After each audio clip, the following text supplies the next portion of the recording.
Jana Kerti kautamaan ring aspek filosofis utawi tatua miwah susila sane mapai ketan sareng kaluwihan manusia.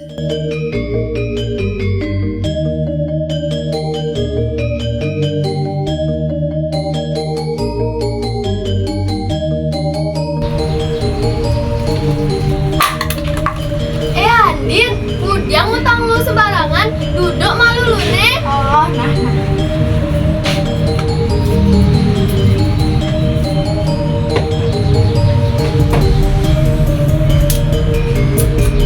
Dan gitu maksudnya, dan utang lu sembarangan, jemak malu sutuk utang di tong sampah. Oh, dia semua orang ngeliat ini.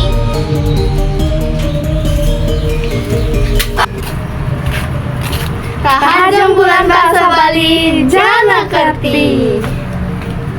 Jana Kerti difokuskan pada aspek filosofis atau tatwa dan susila yang berhubungan dengan kemuliaan manusia.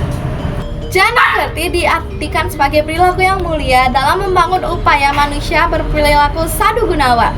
Yang mulia ini akan terwujud apabila manusia mengetahui hakikat dan tujuan hidup sebagai manusia sesuai ajaran agama Hindu dan memahami nilai-nilai yang tertuang dalam teks-teks sastra.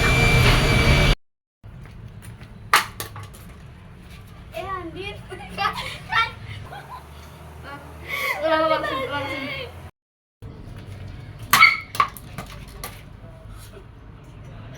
Ditendang lagi, coba.